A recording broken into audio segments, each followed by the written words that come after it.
Bonjour, leçon sur autrui.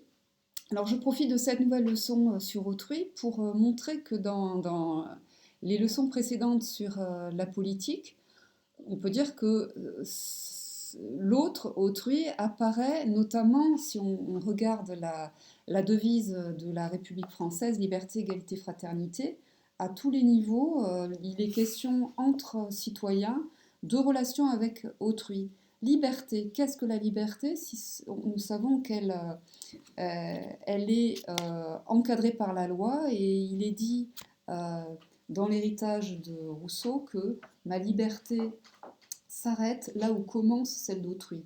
Il s'agit de ne pas oublier, de distinguer l'indépendance, la licence et la liberté. Être libre, c'est ne pas faire subir à autrui toutes des mesures, mais ne pas non plus être affecté de l'arbitraire qui émanerait d'un usage déraisonnable de sa propre liberté.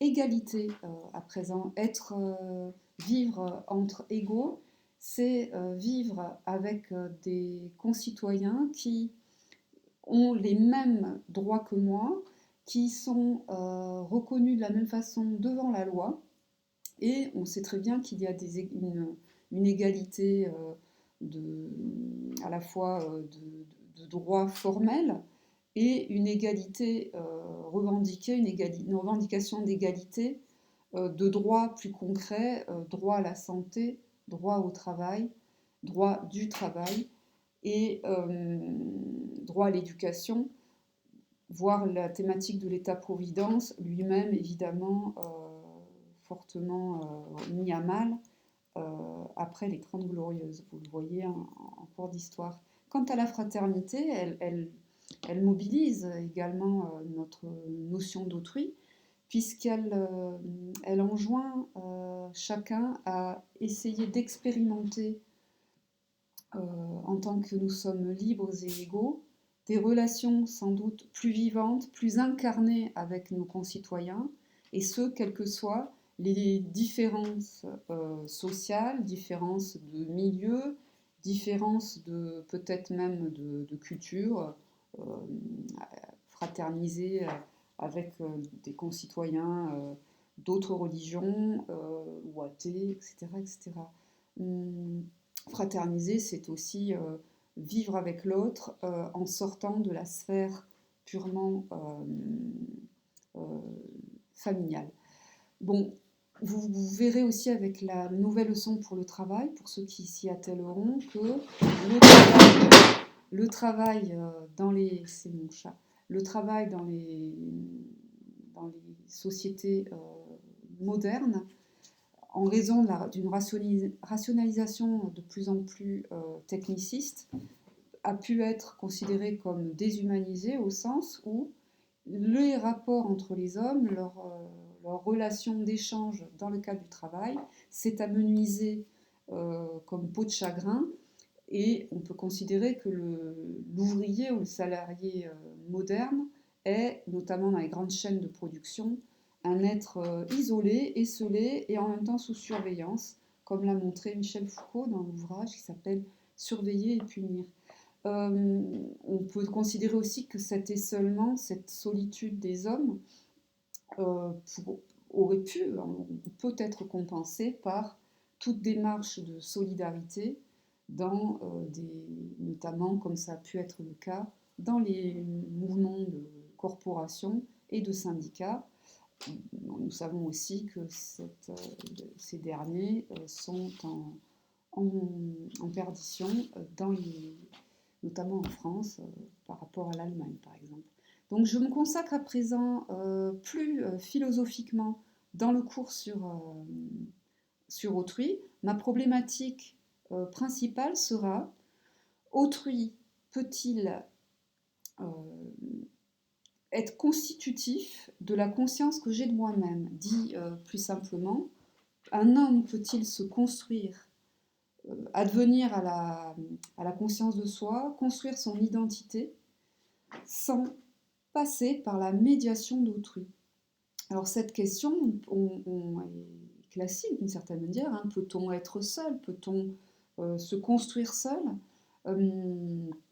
Doit être mise en parallèle avec une autre dimension, à savoir que quand on dit qu'autrui est un alter ego, ou que c'est un autre moi-même, on doit définir l'idée il est comme moi au sens où il a la conscience de soi, c'est un être qui peut penser, construire des perspectives sur le monde, présent ou futur, avoir ses propres réflexions, revenir sur ses pensées, avoir sa mémoire, ses propres désirs. On pourrait dire un monde à lui auquel je n'accède pas. Donc il est tout comme je le suis, un moi. Et en même temps, dans alter ego, on vient de voir le moi. Nous sommes tous des moi, nous avons un moi, mais on entend aussi alter, c'est l'idée d'altérité, de différence profonde, d'étrangeté. Et pour le coup, autrui est en même temps celui qui est proche et celui qui est lointain. Donc comment autrui en tant qu'alter ego, c'est-à-dire un semblable dissemblable, un semblable lointain, un semblable inaccessible, peut être la condition, même si ça paraît difficile, de la construction de moi-même en tant que conscience de moi, en tant que sujet. Alors, je vais, dans ce premier enregistrement, commencer avec peut-être un petit peu d'humour, en tout cas ou d'ironie. Je commence par m'appuyer sur une référence littéraire qui est une référence littéraire et une référence philosophique. Le premier, pour éclairer l'axe 1, qui serait euh, autrui, euh, l'étrangeté d'autrui, les menaces d'autrui ou la tentation de la solitude.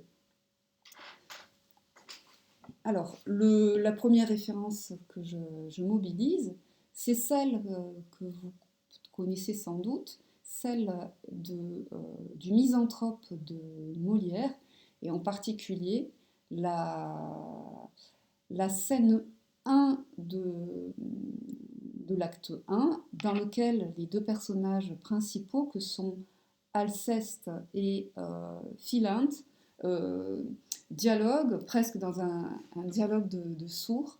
Et voilà, de quoi s'agit-il? euh, La pièce s'ouvre par la colère d'Alceste, son exaspération, et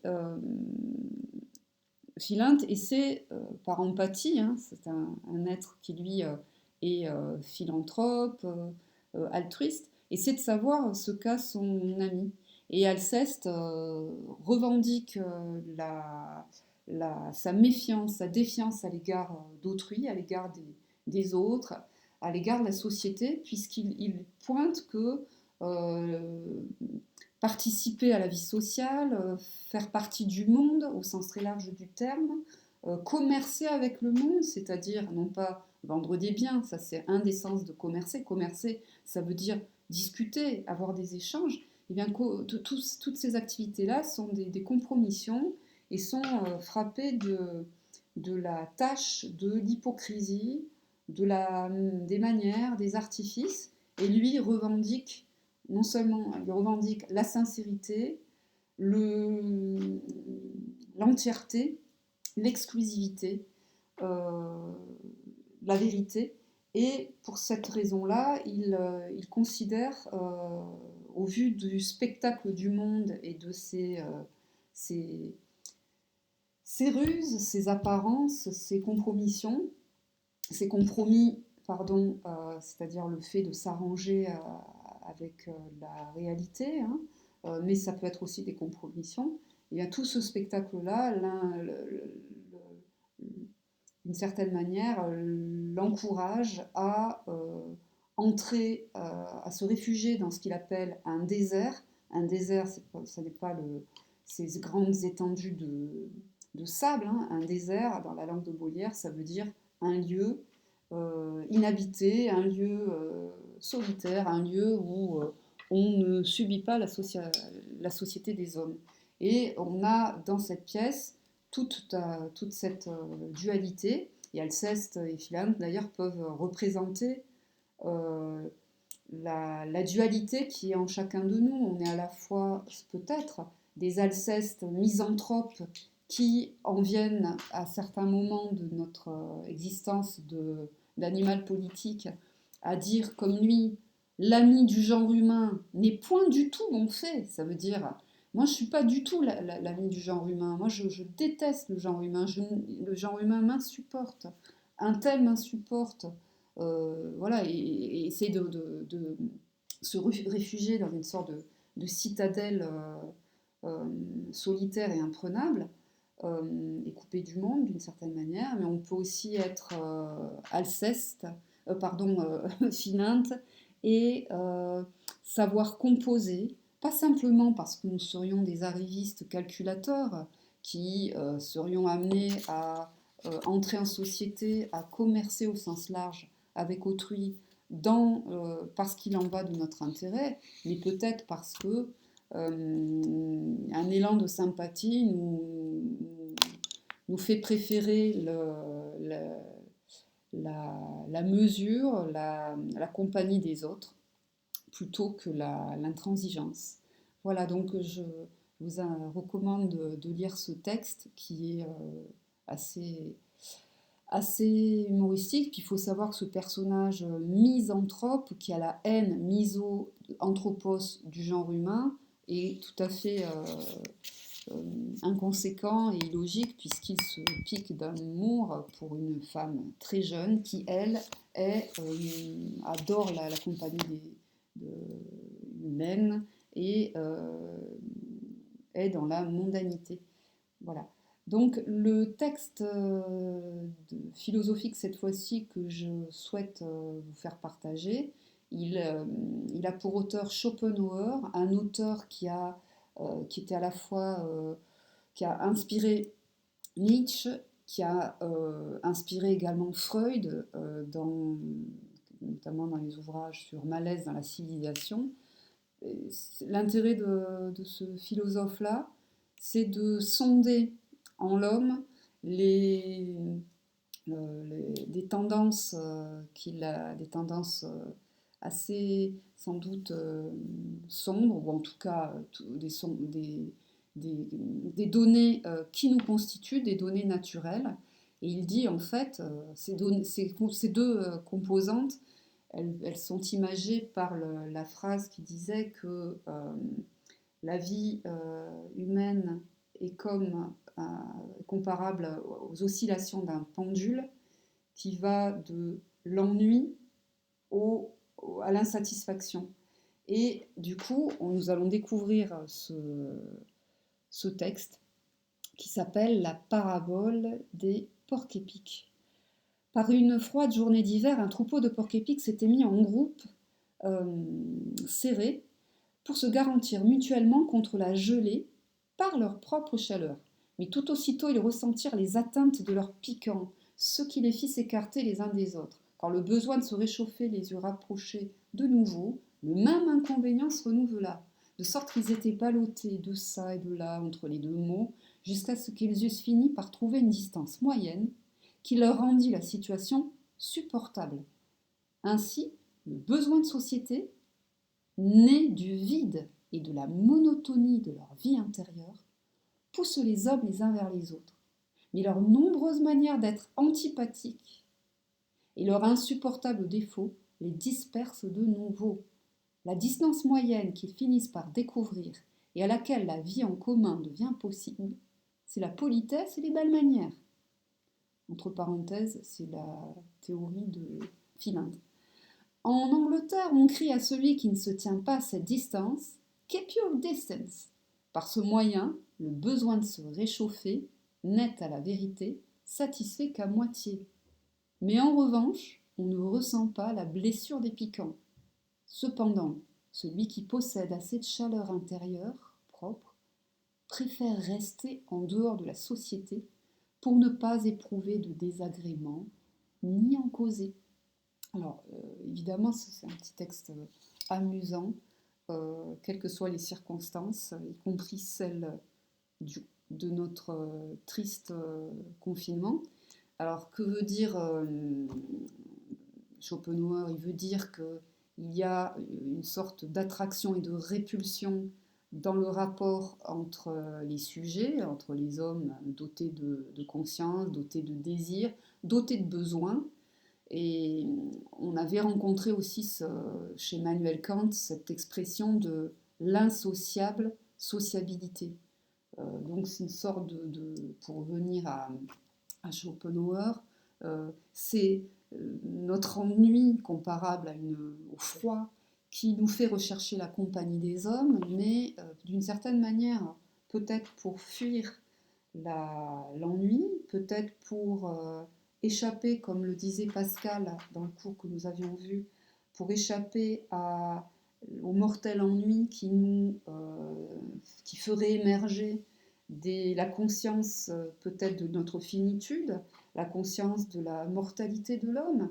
On avait vu que Pascal parlait du divertissement, disait qu'il rien n'est plus impossible à un homme, évidemment à une femme, que de rester enfermé dans une chambre, c'est-à-dire dans une pièce. Nous n'arrivons pas à rester en place, nous n'arrivons pas à rester chez nous, sans humour de mauvais goût, c'est la thèse de Pascal. Les hommes sont incapables de rester tranquilles en leur demeure, car cette tranquillité et cette absence de lien avec autrui, cette sorte de solitude, générerait pour beaucoup d'hommes l'ennui, et l'ennui confronterait la conscience à la finitude. Donc si nous cherchons la compagnie d'autrui, c'est pour ne pas avoir froid au sens symbolique, c'est pour fuir une partie du réel, nous fuir nous-mêmes, et pour nous divertir. Mais la subtilité de cette parabole, c'est de montrer que trop près de l'autre, nous ressentons ces piquants, nous sommes amenés aussi à piquer les autres, donc sans doute on parlait de l'intérêt qu'a porté Freud pour la réflexion de Schopenhauer, qui ne s'arrête pas bien sûr à cette parabole. Nous-mêmes générons des pics verbaux, mais il s'agit de toutes les pulsions d'agressivité qu'on peut nommer de pulsions de mort. Il y a Thanatos, cette sorte de pulsion d'agression, et en réalité, le rapport à autrui est d'emblée frappé d'une sorte de contradiction, de complication, à la fois je le disais, cet élan, cette sociabilité, et en même temps cette souffrance qui va naître des pics d'autrui, de sa violence, de son agressivité, des menaces qu'il fait peser sur moi, mais on voit bien aussi que chacun génère des pics, chacun ne voit pas en l'autre un autre lui-même, mais plutôt un, un intrus, un être de trop, un, un gêneur. Et du coup, nous allons essayer d'approfondir de manière plus conceptuelle les raisons pour lesquelles, rapidement, autrui est peut-être cette entité, cette présence qui est redoutée. Alors on pourrait, en mobilisant à la fois de l'histoire, mais aussi les humanistes du XVIe siècle, montrer que, c'est Montaigne qui le fait dans les essais, que la société de la moitié du XVIe siècle en France, on pourrait dire en Europe aussi, mais je parle de la France, a été traversée par des haines fratricides, des haines entre concitoyens parce que d'un seul coup, le protestant devenait une bête infâme, et il y a eu des, des protestants ont été dépecés par des animaux. Il y a eu aussi des, des violences entre ces communautés-là. On peut parler et on peut montrer aussi, c'est ce que fait Montaigne, que ces mêmes Français, ces mêmes Européens qui se sont déchirés entre eux, entre concitoyens, euh, ont très vite qualifié d'animaux, de barbares, les populations qu'ils ont conquises dans le Nouveau Monde, un Nouveau Monde assez, assez vite approprié et colonisé, et en même temps considéré comme inhabité, en tout cas pas habité par des alter-ego, des semblables. Donc en réalité, la, la tentation, c'est l'objet de cette première partie, que l'homme a à l'égard de ce qui est autre, c'est de le ravaler au rang de néant, le ravaler au rang de choses. Et c'est cette thématique de l'étrangeté d'autrui, sa différence, qui va, au lieu d'être objet d'un désir de connaissance ou de reconnaissance, eh bien, va être au contraire objet de violence, objet d'incompréhension, objet de bannissement. Vous connaissez la citation de Claude Lévi-Strauss dans un ouvrage qui s'appelle Race et Histoire, qui rend hommage à Montaigne. Il dira que le barbare, c'est d'abord l'homme qui croit à la barbarie. Quant à Montaigne, il disait que chacun qualifie de barbare ce qui n'est pas de son usage. Donc voilà, l'autre, qu'il soit dès lors qu'il est porteur d'une différence, il est, voilà, c'est une menace, c'est quelque chose qu'il faut tenir loin de soi, ou alors qu'il faut réduire à l'absence de, d'importance en le chosifiant et en se l'appropriant. Sachez que Lévi-Strauss rend bien compte aussi que parmi les peuples colonisés, certains nourrissaient à l'égard des Blancs, des Occidentaux, les mêmes réflexions, et même pas les réflexions, les mêmes attitudes archaïques, se demandant d'ailleurs si ils étaient humains comme eux, s'ils étaient semblables. Et Lévi-Strauss rappelle que, évidemment, de la même manière que les Amérindiens ont été martyrisés et objets de génocide, eh bien, certains colons ont été bouillis dans des marmites. Il s'agissait pour les autochtones de vérifier si, après cette expérimentation, le corps de ces occidentaux, de ces blancs, de ces blonds, de ces êtres porteurs d'armure, allait se décomposer de la même manière que les corps de leur propre communauté. Donc on voit bien que la figure d'autrui, ce semblable dissemblable, cet être qui, qui parle, cet être qui a tout l'air d'être un humain, mais qui est très très menaçant, donc peut être d'abord complètement tenu à distance, rejeté, et là on ne peut pas trouver plus fort que le rejet de l'étrangeté de l'autre qui aboutit à la destruction de l'autre par le biais pas simplement de la colonisation, parce que toute colonisation n'est pas un génocidaire, mais en l'occurrence, ça peut aussi aller jusqu'à la volonté et l'acte même de le détruire, d'anéantir cette différence. Euh, on sait aussi la figure menaçante d'autrui suscite une grande curiosité, une grande inventivité pardon, dans le domaine des science-fiction, puisqu'on on va aussi trouver de l'autre, autrui, complètement menaçant, destructeur dans les films de science-fiction avec des aliens ou autres. Aliens, c'est Alius, c'est l'autre, avec des personnes, des êtres totalement inaccessibles et menaçants.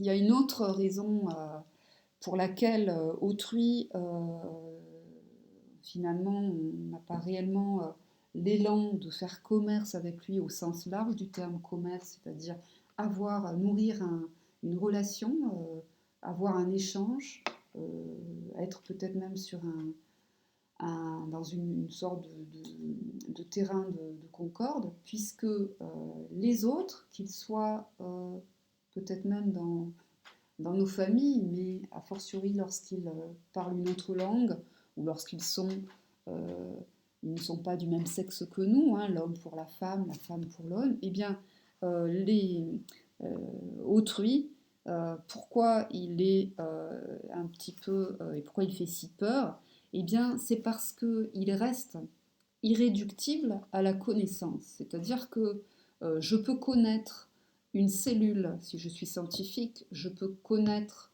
la loi de la gravitation universelle, je peux connaître un théorème si je fais des mathématiques, je peux connaître une recette de cuisine et la pratiquer, je peux connaître une langue, mais je peux connaître une langue étrangère, mais cette personne qui parle cette langue, cette personne face à moi, cet autre, autrui, eh bien, je ne peux pas le connaître. Je ne peux pas le connaître, c'est-à-dire que je ne peux pas, d'abord, cet autre ne se résume pas à ce que je vois et qui est classable à ma portée, parce qu'il est un sujet pensant. euh, je ne peux pas accéder réellement à son moi, quand bien même je communique avec lui, il y a quelque chose euh, en l'autre qui est irréductible à la connaissance que je peux en avoir. Euh, et il ne s'agit pas d'être misanthrope que de le souligner, on peut dire que la souffrance d'une personne, le deuil que la personne éprouve, euh, la maladie en particulier, ce sont des épreuves que chacun est amené à vivre en solitaire, non pas parce qu'il ne rencontrerait pas la solidarité et la compassion, mais c'est parce qu'il est le seul à vivre intellectuellement et physiquement ces expériences-là, et que d'une certaine manière, on est comme une force, chacun est pour l'autre une forteresse impénétrable, un être mystérieux, incompréhensible, qui, bien que parlant et communiquant,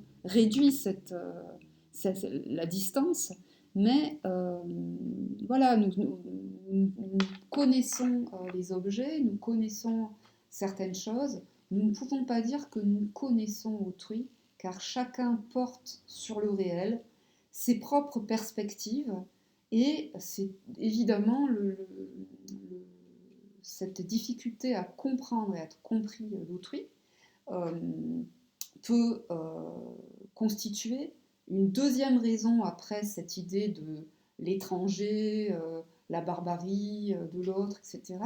Cette idée que nous ne pouvons pas pénétrer la conscience d'un autre, nous ne pouvons pas nous l'approprier, saisir son moi, eh bien cela peut justifier cette sorte de crainte que autrui suscite, et du coup encourager cette sorte de repli, un repli sur le soi, une sorte de,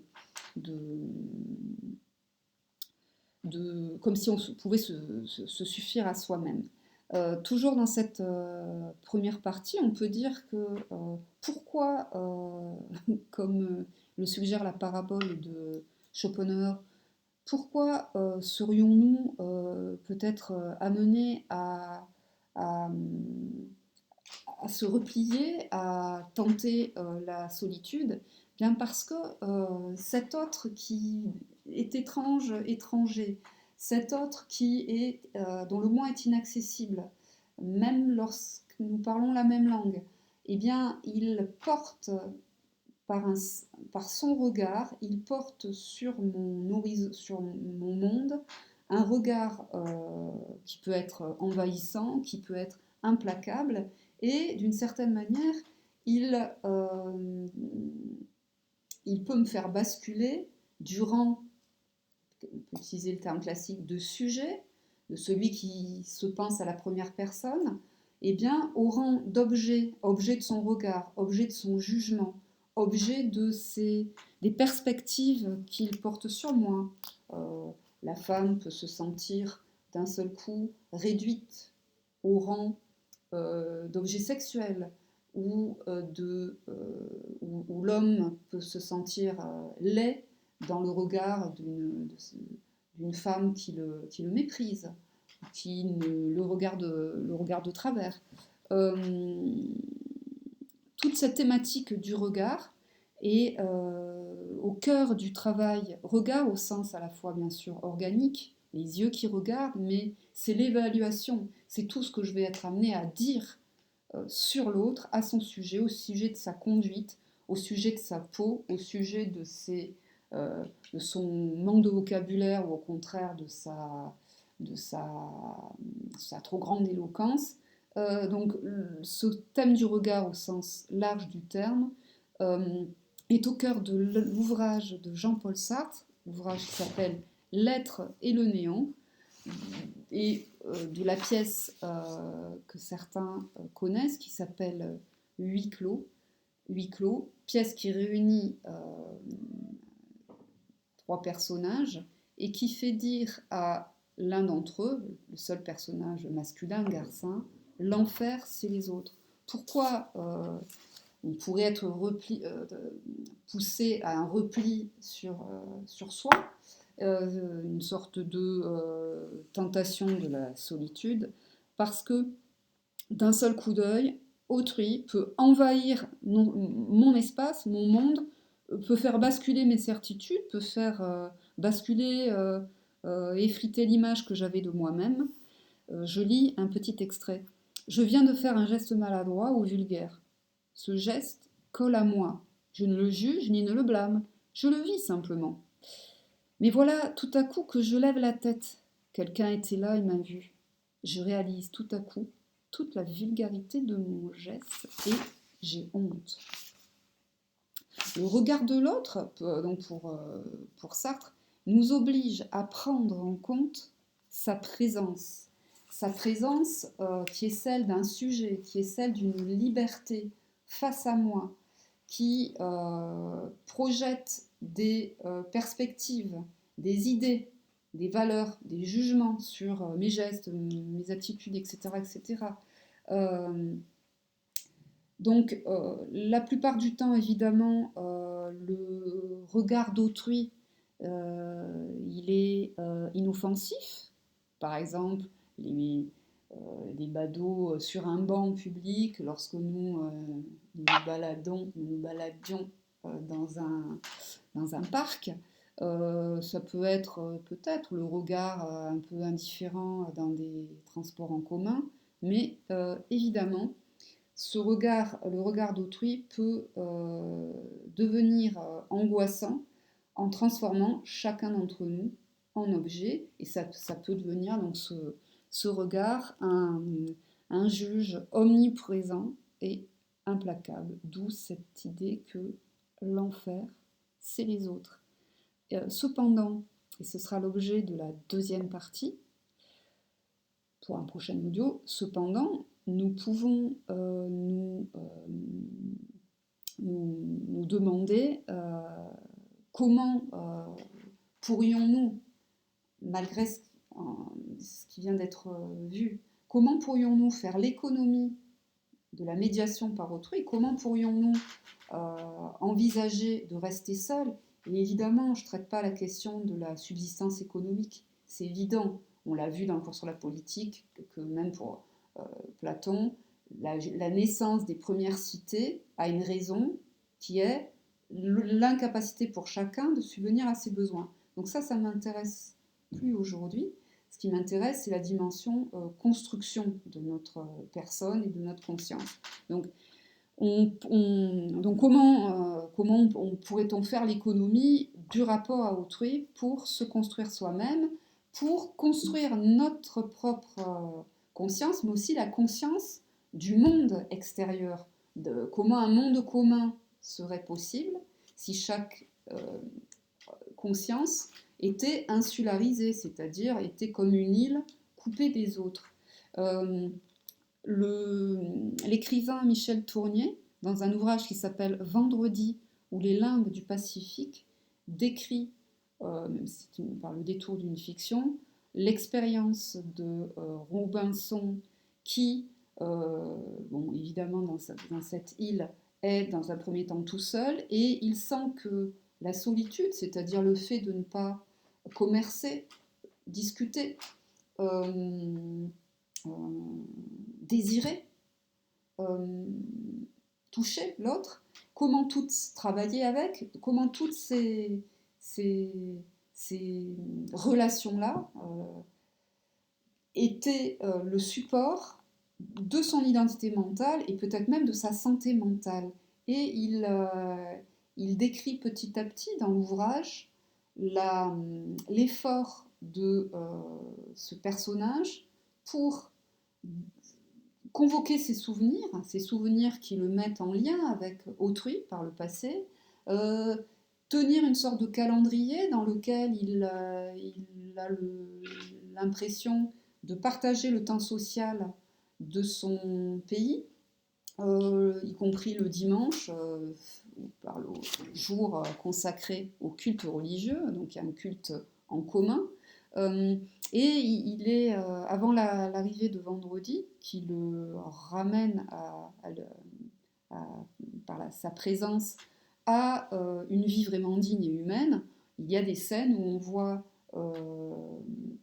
ce personnage se bestialiser, ne plus avoir vraiment de rituel humain, et d'avoir peur aussi d'être plongé dans un cauchemar ou un rêve, et également de devenir fou, puisque étant le seul à avoir telle ou telle expérience, vision, idée,